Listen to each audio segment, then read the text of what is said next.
Hi, my name is John Frehse. I'm Senior Managing Director at Ankura, and I head the Global Labor Strategy Practice. And today I'm joined by Shawn Miles, who's Senior Managing Director at Ankura, Sarah Morgan, and I blow the name of this thing all the time. I'm the Director of Equity and Inclusion at Humareso.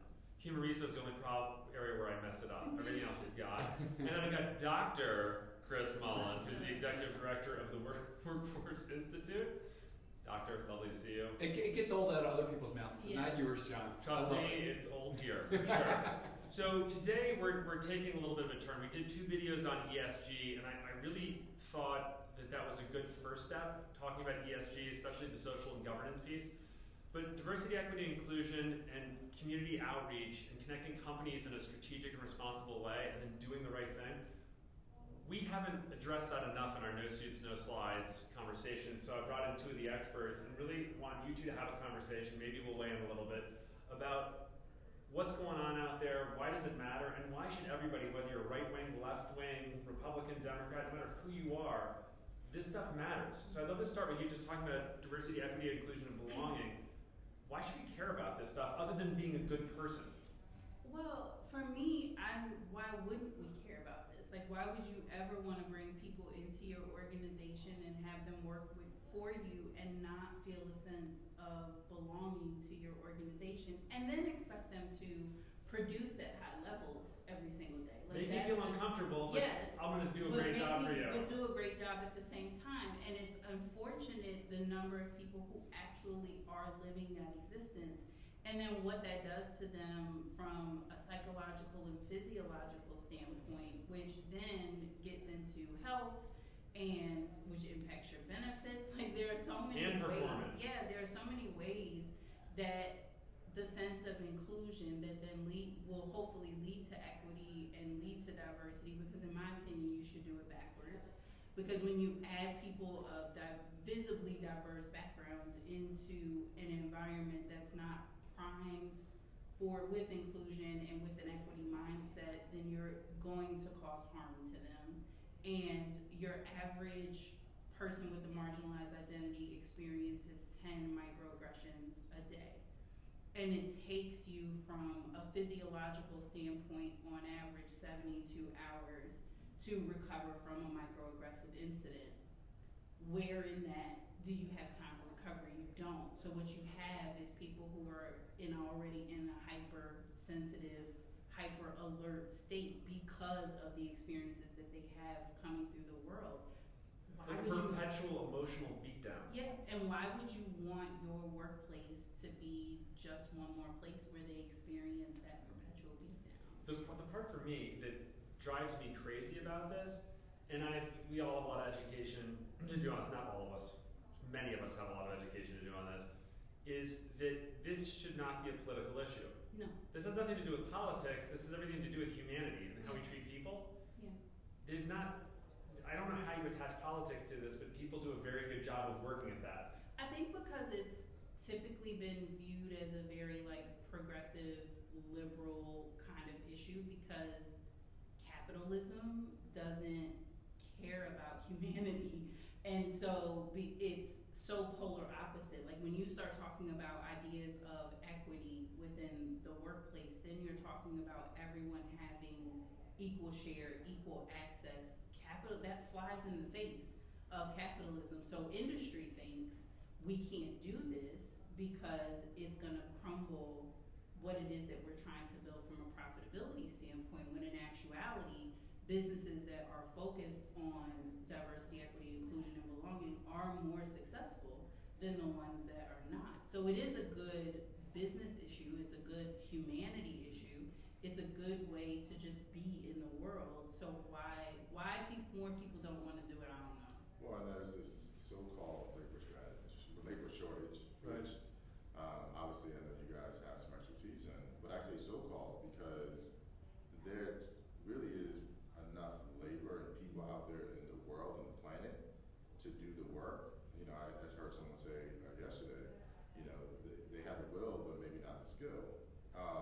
So, some may view diversity, equity, inclusion in an organization as a nice to have. I would say it is a must have and an imperative that companies do it, because without doing it, you won't be as profitable. That's right. It's a business strategy. Right. But to Sarah's point, you can't traumatize people of color, people who are not part of the homogeneous structure, and expect them to flourish and do well without understanding that many have suffered in silence.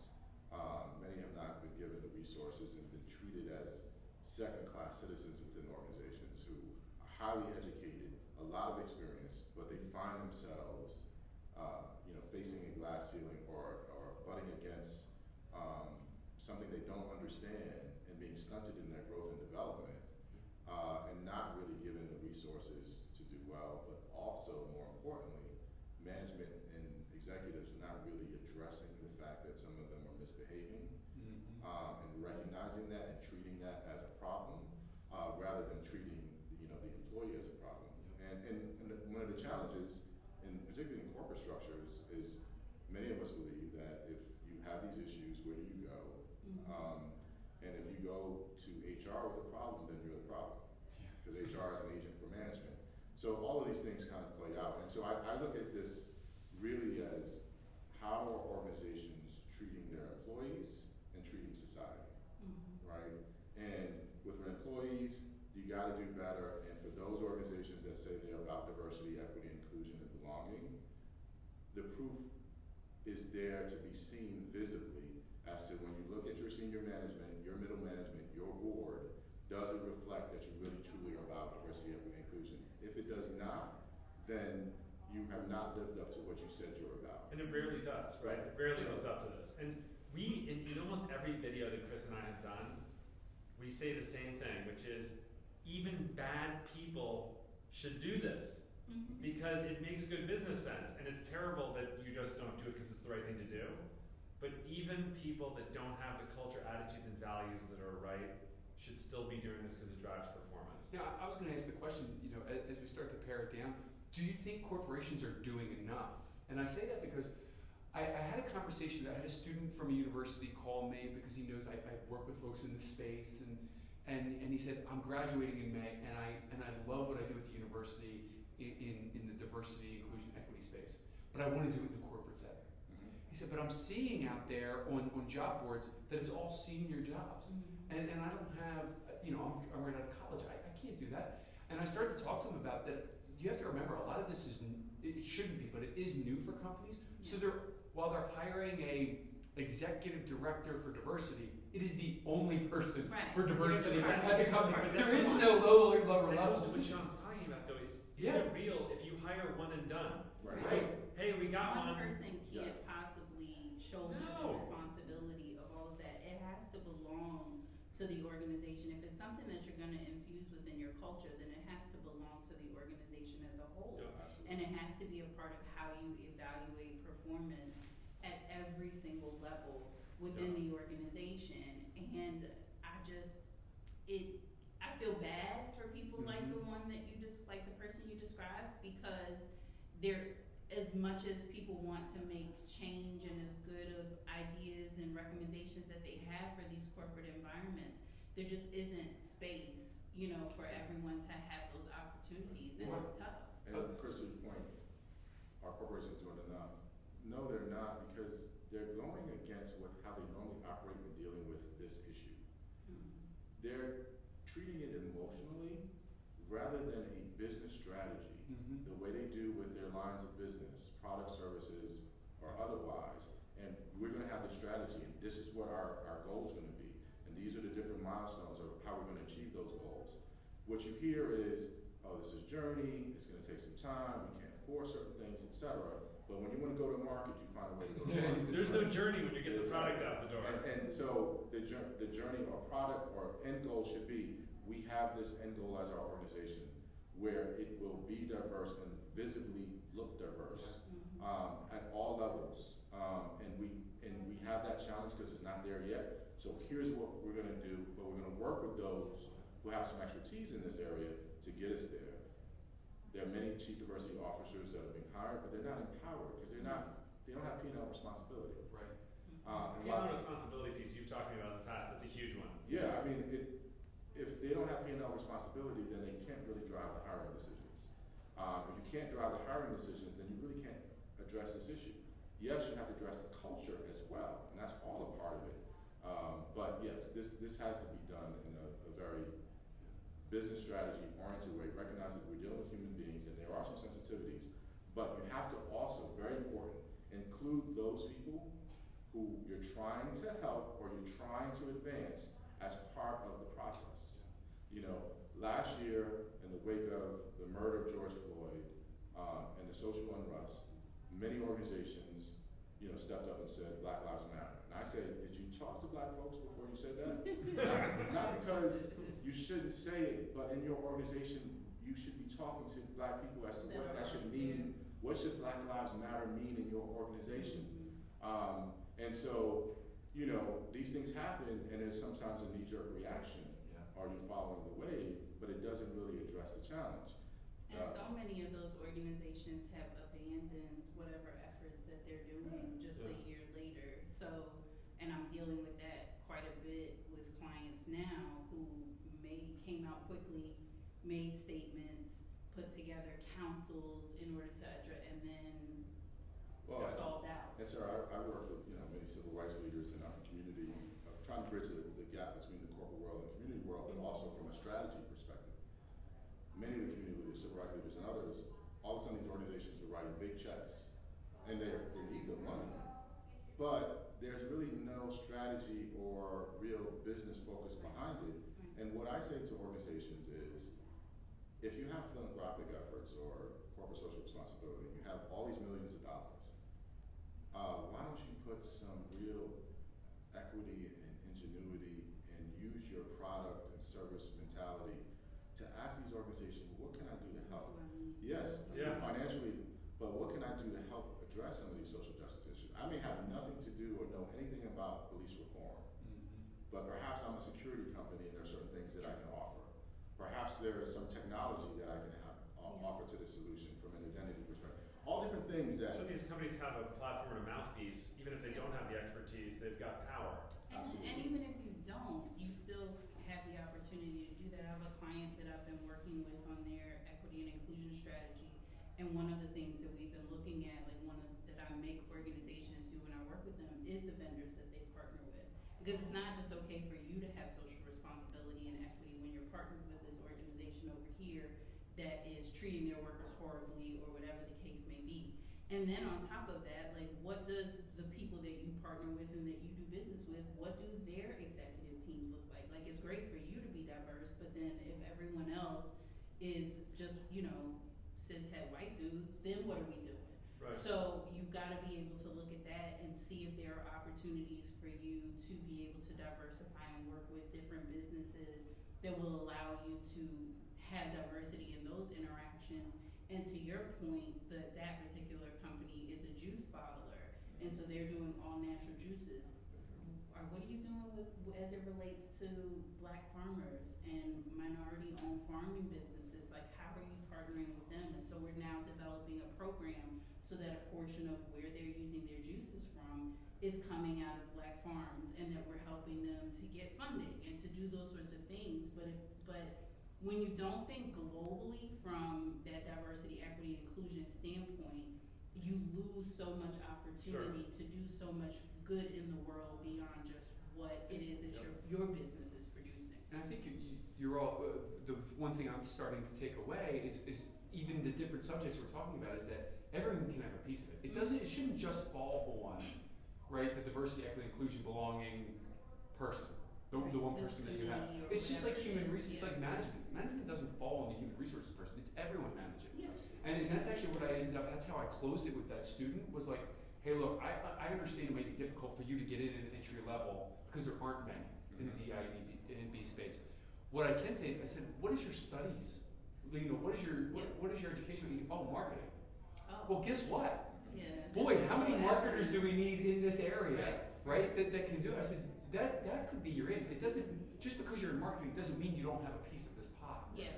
And we or can that all you have can't pivot at some point Exactly. once you've had some more That's what I do. experience. Yes. I like to break this into two pieces, mostly because I'm stealing this from Shawn, who told me it's two pieces. So there's two stories. One is the internal story in your company, right? Are we healthy as a company culturally, attitudes, values? Do we have diversity, equity, inclusion, belonging? Are we working on these things actively and holistically? That's one. I think we've addressed a lot, and we could talk for hours about this, but we've talked about that topic. The other piece which we've touched on a little bit is, if you get your house in order, how are you engaging the local communities? The Juice Bottler is one example of that. You're a nationally recognized expert on diversity, equity, inclusion, and belonging. People call you all the time to help them through this process, Yeah. which is not a simple process. No. So in the last couple of minutes, I want Shawn to talk to us a little bit and have you sort of comment with him on the community piece, right? So what happens there? Well, I think with the community piece, really approach it from a business strategy perspective as to what can I do to help and how can I develop a plan, a strategy around helping your organization deal with some of the challenges that you're facing in the community, because we are, as an organization, playing in the community and we should be a part of the solution, right? And I've experienced that with an organization where we did that. And what winds up happening is, one, community leaders look at the organization differently.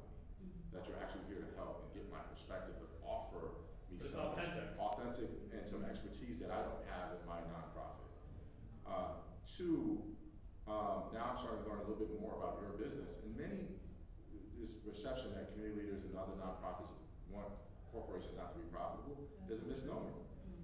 They want you to be profitable. They may have some issues, but actually when you as an organization start to face some issues, particularly social issues, you're under hot water because of a stance or some things you said or the like, and now you're doing this PR crisis management where you're going to come out with this statement, whether it be on Twitter or otherwise. It makes a huge difference when you actually have relationships with community leaders who, when those issues come, that can actually help consult you. And that's what I work on, bringing them together so you have an authentic relationship because you're doing great work together. An issue happens, and hopefully it doesn't, but if it does, the community leaders can advise as to how you should take position on that. But also, very importantly, verify that you're a good company based on what you're doing in the community. So And actively participate. Actively participate. And many of the critics that come your way are part of that same community, and they have the ability to neutralize and say, look, you may have your issue with this organization, but they're doing some great work, so be careful on what you say and how you say it, because we don't want to undermine the great work they're doing for poor and underrepresented people in our constituents. So really trying to build that business strategy about rating diversity, which Sarah's very good at in terms of within an organization, and also the business strategy about how you engage the community, and just don't stop. When times are good. When times are good, and just please don't think that $100 million announcement will get you anything from a PR perspective, because that doesn't mean that you have an authentic, guaranteed relationship where you're helping people. The money is necessary, but there's a lot more that you have to offer, and community leaders know that. It's one thing to think good, it's another thing to do good. Absolutely. And one thing that I would add to that is that organizations have to remember that in some regard they're citizens too. And so it's important for them to be engaged in their local communities. Like, I know we talk about not getting political, but making sure that if you're recruiting from this environment, that the people who work for you are going to have affordable housing and clean water and access to parks and good schools and like all of those sorts of things that just make for there's equity to be found in that as well. And so in terms of those community partnerships, a lot of those organizations that Shawn's talking about already have things in place that you can then latch onto, and as an organization use your power and influence to help move the needle, not just for the community as a whole, but the people who work in your organization who still live as a part of that community. So in And they'll be conclusion, proud to work for that. Yeah. in conclusion, doing the right things, we should do that anyway. Yes. But they also drive business results, and they can help attack the labor shortage, labor participation shortage. We have 10.1 million open jobs right now, and we need to do something about it. And what if we could chip away at that while doing the right things from a diversity, equity, inclusion, belonging perspective? And your takeaway, which you talk to me about this all the time, is don't just write a check. Correct. It's important. Yes, they need the money, but work with them and make sure that you're collaborating. They know how to spend the money the right way. Work together on that stuff. Your money will go farther, both for the organizations and for your reputation in the community. Absolutely. Writing a check is just a transaction. Yeah, It's not a relationship. that's exactly right. And on that, I want to thank both of you for being here, Chris for tolerating me, and we really appreciate it. It's an important topic. Thanks Thank again. you. Thank you. happened